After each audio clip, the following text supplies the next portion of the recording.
તો નમસ્કાર ગુજરાત, સ્વાગત છે ફરી એકવાર આપનું આજના તાજા હવામાન સમાચારની અંદર। આજે તારીખ 23 સપ્ટેમ્બર 2025 વાર મંગળવાર અને સાથે જ આજે મિત્રો નવરાત્રીનો બીજો દિવસ એટલે કે બીજું નોરતું છે। ત્યારે આજે મિત્રો ગુજરાત રાજ્ય પર મોટી ઘાત બનેલી છે, કારણ કે અતિ ભારે વાવાઝોડાનું જે સંકેતો મળી રહ્યા છે તેને લઈને મિત્રો હવે નામ પણ જાહેર કરી દેવામાં આવ્યું છે। બંગાળની ખાડી નજીક જે તબાહી મચાવનારું વાવાઝોડું છે તેને રાગાસા નામ આપી દેવામાં આવ્યું છે। મિત્રો આ રાગાસા નામનું વાવાઝોડું લગાતાર જે છે તે બંગાળની ખાડી દિશા પકડીને આગળ ચાલી રહ્યું છે। હવે પછીની કલાકો જે છે તે ગુજરાત રાજ્ય માટે અને આગામી મિત્રો ભારતના તમામ રાજ્યો માટે અતિ ભારે, કારણ કે જોઈ લો ફિલિપાઇન્સ બોર્ડર પાસે ટકરાઈ ચૂક્યું છે આ રાગાસા નામનું ખૂંખાર વાવાઝોડું।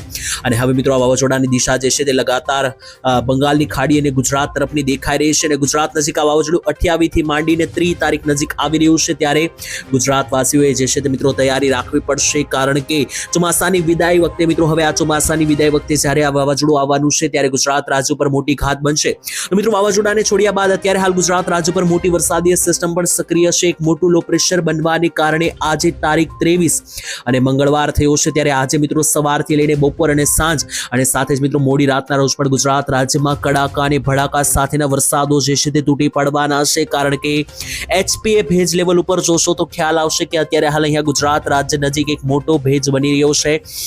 અને હાલ મિત્રો આજે એક મોટું અપર એર સર્ક્યુલેશન બનેલું છે, જેથી દક્ષિણ ગુજરાતથી માંડીને મધ્ય ગુજરાત અને ઉત્તર ગુજરાત સાથે સૌરાષ્ટ્રની અંદર છૂટાછવાયા મધ્યમથી ભારે વરસાદની આગાહી છે। ગઈકાલે પણ મિત્રો વરસાદની આગાહી હતી અને એની વચ્ચે ગઈકાલે ગુજરાત રાજ્યમાં સારો એવો વરસાદ આવ્યો છે। 2-2.5 ઇંચના વરસાદો સરેરાશ ગુજરાતમાં શરૂ રહ્યા છે। ત્યારે હવે મિત્રો આજનો દિવસ કેવો રહેવાનો છે, કારણ કે વાવાઝોડું રાગાસા, જે હા મિત્રો રાગાસા નામ આપી દેવામાં આવ્યું છે આ વાવાઝોડાને। અને ગઈકાલે જે આ વાવાઝોડા રાગાસાને કારણે ફિલિપાઇન્સ લાગુના વિસ્તારોની અંદર જે મિત્રો ગુજરાત રાજ્ય નજીક જે તબાહી જોવા મળવાની છે તેના કેટલાક દ્રશ્યો જોવા મળ્યા, કારણ કે જે આ રાગાસા વાવાઝોડું છે તેને કારણે જે કે પણ મિત્રો વાવાઝોડાને કારણે જે આંધી તોફાન ચાલ્યું તેના વિડીયો મિત્રો જોવા મળ્યા। અને હવે પછીની કલાકો ગુજરાત માટે ભારે રહેવાની છે। તો ચાલો મિત્રો જાણીશું કે વાવાઝોડું કઈ તારીખે ગુજરાત રાજ્ય નજીક આવી રહ્યું છે અને કઈ તારીખે ગુજરાત ઉપર ત્રાટકવાનું છે, કારણ કે આ રાગાસા નામનું વાવાઝોડું જે છે તે ગુજરાત રાજ્ય પર 25 થી 30 તારીખે ખતરો બનાવવાનું છે, આપણે બધાને ખબર છે। પરંતુ કઈ તારીખે કેટલો વધારે વરસાદ પડશે, ગુજરાતના કયા કયા ભાગોને અસર કરશે, કેવો વરસાદ પડશે, બધી માહિતી આપવાની છે। માત્ર વાવાઝોડા વિશે મિત્રો વાત નથી કરવાની, કારણ કે હાલ અત્યારે ગુજરાત રાજ્ય પર જે સિસ્ટમ બનેલી છે આ સિસ્ટમને લઈને મિત્રો મોટી નવાજૂનીના એંધાણ, કારણ કે વરસાદ પણ શરૂ રહેવાનો છે। અને હવે પછીના 8 દિવસ ગુજરાત માટે ભારે। આજે બીજું નોરતું છે, દશેરા સુધી જે છે તે ગુજરાત રાજ્ય પર મોટી ઘાત છે। દશેરા પછી પણ આવનારા ઓક્ટોબર મહિનાના પ્રથમ 5 દિવસને લઈને પણ ખૂંખાર વરસાદની આગાહીઓ દર્શાવી દેવામાં આવી છે। તેની વચ્ચે ચાલો મિત્રો હવે ટાઈમ પાસ કર્યા વગર વિડીયોની શરૂઆત કરીએ। વિડીયોમાં મિત્રો આગળ વધીએ પહેલા જો તમે આ ચેનલને હજુ સુધી સબસ્ક્રાઇબ નથી કરીને પહેલીવાર આવ્યા છો તો ચેનલને સબસ્ક્રાઇબ કરી દેજો, કારણ કે આ ચેનલ ઉપર આવા જ કામના અને હવામાન સમાચાર જે ઉપયોગી બનશે તમને દરરોજ ચેનલ ઉપર મળતા રહેશે। તો ચાલો મિત્રો સૌથી પહેલા આપણે સિસ્ટમ વિશે સમજી લઈએ, ત્યાર પછી વાવાઝોડા વિશે સમજીશું। તો જોઈ લો મિત્રો આ આખો ગુજરાતનો નકશો છે। ગુજરાતના નકશા ઉપર તારીખ માર્કઆઉટ કરીએ જેથી તમને ખ્યાલ આવે। તો આજે તારીખ 23 અને વાર થયો છે મંગળવાર। ત્યારે આજે સિસ્ટમ જોઈએ તો મિત્રો વાદળો તમે જોઈ શકો કે દક્ષિણીય ગુજરાતના પટ્ટાની અંદર અતિ ભારે કાળા ડિબાંગ વાદળો છે। તો આ દક્ષિણ ગુજરાતમાં જે વાદળો છે તેને કારણે ત્યાં 3 થી 2 થી 3 ઇંચના સરેરાશ સારા એવા વરસાદો જોવા મળી શકે। જ્યારે મધ્ય ગુજરાતમાં જોઈ લો પારવા અમુક ભાગોમાં વાદળ દેખાઈ રહ્યા છે, જેથી અહીંયા 1 થી 1.5 ઇંચના વરસાદો આવી શકે। સૌરાષ્ટ્રમાં જો તો 2 જિલ્લા ઉપર અતિ ભયંકર વાદળો જે છે તે બની રહ્યા છે, ભાવનગર અને અમરેલી જિલ્લો મિત્રો છે। આ બંને ભાગો ઉપર મિત્રો સારા એવા વાદળો છે, ત્યાં પણ 2 થી 3 ઇંચના વરસાદની આગાહી છે। તો આ મિત્રો થઈ ગઈ કયા ભાગો ઉપર સિસ્ટમ દેખાઈ રહી છે। બાકી મિત્રો જોઈએ તો સિસ્ટમનો ઘેરાવો ખૂબ મોટો બની રહ્યો છે, જેથી ગુજરાત રાજ્યમાં આજે પણ છૂટાછવાયા ભારેથી અતિ ભારે વરસાદો બની શકે। તો સિસ્ટમ વિશે મેં તમને માહિતી આપી। ત્યાર પછી હવે વાવાઝોડાની માહિતી મેળવીએ તો અત્યારે મિત્રો વાવાઝોડું જે છે તે ફિલિપાઇન્સ બોર્ડર પાસે અત્યારે હાલ ત્રાટક્યું છે। ગઈકાલે મિત્રો ફિલિપાઇન્સની અંદર આ વાવાઝોડું ત્રાટક્યું હતું। ગઈકાલે હતો સોમવાર, પ્રથમ નવરાત્રી। ત્યારે મિત્રો 280 કિલોમીટર પ્રતિ કલાકના પવન સાથે જે છે તે મિત્રો આ વાવાઝોડું ત્રાટક્યું હતું। અને ત્યારે મિત્રો જે દ્રશ્યો જોવા મળ્યા, જે મકાનો ઉડાડ્યા, વૃક્ષો ધરાશાયી થયા, તેના વિડીયો મારે તમને આ વિડીયોમાં આગળ દેખાડવાના છે। તેના માટે આ વિડીયોની અંદર બનેલા રહેજો, છેલ્લે હું તમને બધા ફોટો અને વિડીયો દેખાડવાનો છું। પરંતુ કહેવાનો મતલબ એ છે કે આ વાવાઝોડું રાગાસા જે છે તે લગાતાર આગળ વધી રહ્યું છે અને હવે બંગાળની ખાડીમાં આવવાનું છે। 25 તારીખ નજીક મિત્રો જે છે તે બંગાળની ખાડીમાં વાવાઝોડું દસ્તક દેશે।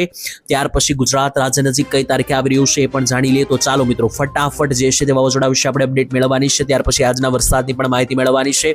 તો લાઈવ મિત્રો અહીંયા તમે સેટેલાઇટના માધ્યમથી જોઈ રહ્યા છો કે 26 અને 27 તારીખ આસપાસ બંગાળની ખાડીમાં એક હેવી લો પ્રેશર જે છે તે ક્રિએટ થતું જોવા મળી રહ્યું છે. અને આ લો પ્રેશર જોશો તો 26 તારીખનો નકશો છે. 25 તારીખથી જ મિત્રો જોઈ લો તો બંગાળની ખાડીમાં એક મોટું મહાકાય લો પ્રેશર બની રહ્યું છે. ત્યાર પછી 26 અને 27 તારીખ મિત્રો વાવાઝોડું કહી શકો અથવા મિની વાવાઝોડું કહી શકો એ મધ્ય ગુજરાત તરફ, મધ્ય ભારત તરફ આગળ વધી રહ્યું છે. અને ત્યાર પછી 28 તારીખ નજીક અને 29 તારીખ નજીક જોશો તો તમને રીતસરનું અહીંયા ગુજરાત બોર્ડર પાસે આ ચક્રવાત જે છે તે ત્રાટકતું જોવા મળશે. જોઈ લો મિત્રો આ ગુજરાતની બોર્ડર છે અને ગુજરાતની એકદમ બોર્ડર પાસે મિત્રો આ વાવાઝોડું આ રીતનું સીધું દસ્તક દઈ રહ્યું છે. અને ત્યાર પછી 30 તારીખે જે છે તે મિત્રો આ વાવાઝોડું ઉપર ગુજરાતની અંદર જઈને સમાઈ જવાનું છે, નબળું પડીને લો પ્રેશરની અંદર ફેરવાઈ જવાનું છે. એટલે કે મિત્રો તમને ટૂંકમાં બધી જ માહિતી આપી દઉં તો 25 તારીખ નજીક બંગાળની ખાડીમાં વાવાઝોડું બનશે, ધીમે ધીમે આગળ વધશે અને અહીંયા આપણું ગુજરાત આવેલું છે. ગુજરાત પહોંચતા જે છે તે આ વાવાઝોડાને 28 તારીખ આવી જવાની છે. તો ગુજરાત રાજ્ય ઉપર 28 થી માંડીને 29, 30 તારીખ તો વરસાદ અને તોફાન રહેવાનું છે. ત્યાર પછી આવનારા ઓક્ટોબર મહિનાની 1લી અને 2જી તારીખ, આમ 5 દિવસ ટોટલ મિત્રો જોવા જઈએ તો જોઈ લો 28, 29, 30, 1 અને 2 આ 5 દિવસ ગુજરાત રાજ્ય ઉપર કાળ સમાન વરસાદ, આંધી અને તોફાનો જોવા મળશે અને કડાકા ભડાકા સાથેના વરસાદો ગુજરાત રાજ્યને ધમરોળવાના છે.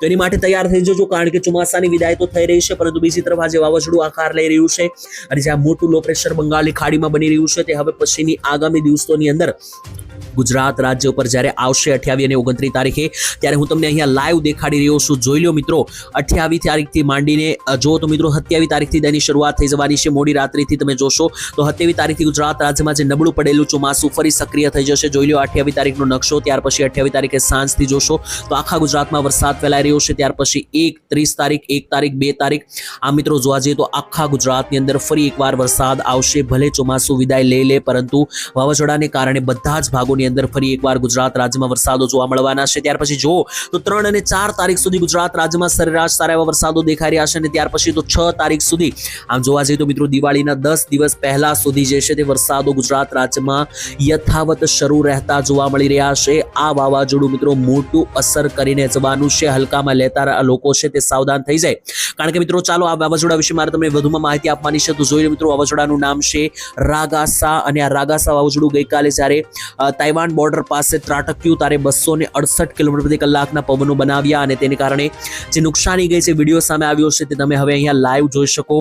તો જોઈ મિત્રો આ વિડીયો જે છે તે સામે આવી રહ્યો છે. ગઈકાલે જ્યારે 260 કિલોમીટર પ્રતિ કલાકના પવન સાથે આ વાવાઝોડું ત્રાટક્યું ફિલિપાઇન્સની અંદર, ત્યારે જોવો વૃક્ષો ધરાશાયી થયા, નબળા મકાનો પણ ધરાશાયી થતા જે છે તે જોવા મળ્યા. તો ટૂંકમાં મિત્રો આ વાવાઝોડું જે છે તે બંગાળની ખાડી નજીક 25 તારીખે આવશે અને ત્યાર પછી 30 તારીખ સુધી ગુજરાતમાં ખેલ ચાલવાનો છે. ગુજરાતમાં વરસાદો લંબાઈ શકે, કારણ કે જોઈ લો ગુજરાત રાજ્યમાં 22 તારીખથી માંડીને 29 તારીખ સુધી ક્યાં કેટલો વરસાદ પડશે તેનું અનુમાન છે ECMFW વેધર મોડેલ અનુસાર. તો આખા ગુજરાતની અંદર જોઈ લો તો ભારેથી અતિ ભારે તોફાની વરસાદ અનુમાન દેખાડી રહ્યા છે. તેમાં મિત્રો ગઈકાલે પણ જો તો અમરેલી, ભાવનગરની અંદર સારા એવા વરસાદો પણ પડ્યા હશે. તો ચાલો મિત્રો જોઈ લો, તમને ખાસ કરીને માહિતી મારે તમને આપવાની છે. તો અત્યારે તમે જોઈ રહ્યા છો ગુજરાત રાજ્ય ઉપર ખાસ ચોમાસાની વિદાયને લઈને જે સમાચારો આવી રહ્યા છે તે તમે અહીંયા લાઈવ જોઈ રહ્યા છો. તો મિત્રો ચોમાસાની જે વિદાય થઈ રહી છે તે પણ મિત્રો આગળ વધી રહી છે, તેના ઉપર પણ ધ્યાન દેવું જરૂરી, કારણ કે આજે વધુ ચોમાસાની વિદાય આગળ ચાલી છે. જોવા જઈએ તો મિત્રો પહેલેથી જે છે તે કચ્છમાંથી ચોમાસાની વિદાય થઈ ગઈ હતી, ત્યાર પછી આજે મહેસાણા અને પાટણના 50% ભાગમાંથી ચોમાસાની વિદાય થઈ ગઈ છે. તેની સાથે દ્વારકા, જામનગર અને 50% પોરબંદરમાંથી પણ ચોમાસાની વિદાય થઈ ગઈ છે. તો ધીમે ધીમે મિત્રો જોવા જશું તો 30 તારીખ સુધીમાં તો ચોમાસું ગુજરાતમાંથી વિદાય લઈ લેશે, પરંતુ આજે વાવાઝોડાની અસર થશે તેને કારણે વરસાદ ખેંચાઈ શકે. ભલે ચોમાસાની વિદાય થઈ જાય તો પણ મિત્રો અચાનક જે વાવાઝોડાની આફત ત્રાટકશે તેને લઈને ગુજરાતમાં વરસાદની આગાહી જે છે તે યથાવત રહેશે 5 તારીખ સુધી. તો ચાલો મિત્રો હવે આપણે આજની વાત કરીએ. આજે 23 તારીખ છે. ગુજરાતના કયા ભાગમાં કેટલો વરસાદ પડવાની આજે આગાહી છે તે મિત્રો એક પછી એક માહિતી મેળવીએ. GFS વેધર મોડલ આપણને શું જણાવી રહ્યું છે, કઈ ભાગમાં વધારે વાદળ છે તેના આધારે જાણીએ કે કયા ભાગમાં આજે વરસાદ તૂટી પડશે. તો દક્ષિણ ગુજરાતના આખા પટ્ટામાં ફરી એકવાર આજે ભારેથી અતિ ભારે વરસાદનું એલર્ટ બનશે, કારણ કે આખો દક્ષિણ ગુજરાતનો પટ્ટો મિત્રો તમે અહીંયા જોઈ રહ્યા છો, જેમાં સુરત લાગુના વિસ્તારોથી આગળ વધીએ તો જોઈ લો મિત્રો સુરતનો વિસ્તાર થઈ ગયો, વલસાડ, નવસારી, આહવા, ડાંગનો વિસ્તાર થઈ ગયો. ત્યાંથી ઉપર ચાલીએ તો સાપુતારા, ત્યાંથી ઉપર ભરૂચ, નર્મદા, તાપી, અંકલેશ્વર, કોસંબા, આ બધા મિત્રો દક્ષિણ ગુજરાતના જે પટ્ટા છે આમાં આવેલા તમામ તાલુકાઓની અંદર ભારેથી અતિ ભારે વરસાદનું જોર બનશે. મધ્ય ગુજરાતમાં પણ તમે જોઈ રહ્યા છો તો અહીંયા લાઈવ આખા મધ્ય ગુજરાત ઉપર કાળા ડિબાંગ વરસાદી આફત ધરાવતા વાદળો બનવા લાગ્યા છે, જેને લઈને અમદાવાદ, ગાંધીનગર સાઈડ મધ્યમથી હળવા વાદળવાળું વાતાવરણ રહેશે. જ્યારે દાહોદ, ગોધરા, મહીસાગર, ખેડા, છોટાઉદેપુર, વડોદરા આ જિલ્લામાં આવતા તમામ તાલુકાઓ અને ગામડાઓની અંદર જે છે તે મજબૂત સિસ્ટમ બની રહેશે, જેને કારણે આ ભાગોમાં તમને ભારેથી મધ્યમ લેવલના વરસાદો જોવા મળી શકે. ઉત્તર ગુજરાતમાં જોઈ લો તો ઉત્તર ગુજરાતમાં હાલ આજે કોઈ મોટા વાદળો તો દેખાતા નથી, પરંતુ ડુંગરપુર અને જે અંબાજી બાજુનો પટ્ટો છે, એટલે કે મિત્રો જે સાબરકાંઠા અને અરવલ્લીનો પટ્ટો છે, આ પટ્ટાની અંદર છૂટાછવાયા ઝાપટા બની શકે. બાકી મહેસાણા, બનાસકાંઠા કે પાટણમાં કોઈ મોટા વરસાદની આગાહી રહેશે નહીં. કચ્છમાં પણ કોઈ મોટા વરસાદની આગાહી નથી, માત્ર વાદળો જોવા મળી શકે અને વાદળછાયું વાતાવરણ પણ બની શકે. સેમ ટુ સેમ મિત્રો સૌરાષ્ટ્રમાં જોવા જઈએ તો સૌરાષ્ટ્રમાં હાલ આજે તો કોઈ મોટા વરસાદની આગાહી નથી, પરંતુ વાદળછાયું વાતાવરણ રહેશે. ભાવનગર, બોટાદ, રાજકોટ, જામનગર અને સુરેન્દ્રનગરની અંદર અને અમુક ભાગોમાં ઝાપટા પણ પડી શકે. તો છેલ્લા 3 દિવસથી જે અમરેલી, ભાવનગર, રાજકોટમાં સારો એવો વરસાદ છે, આજે વિરામ જોવા મળી શકે. હવે મિત્રો આજે ચોમાસાનો વિરામ છે તે તમને લાંબો પણ ચાલતો જોવા મળી શકે, કારણ કે હવે પછીની કલાકોની અંદર ચોમાસું જે છે તે નિષ્ક્રિય પડી જવાનું છે, એટલે કે વરસાદ એકદમ બંધ થઈ જવાના છે 1 થી 2 દિવસ. આજે 23 તારીખ છે, ત્યાર પછી આજે અને આવતીકાલે 24-25 તારીખ સુધી ગુજરાતમાં એકદમ શાંતિ રહી શકે.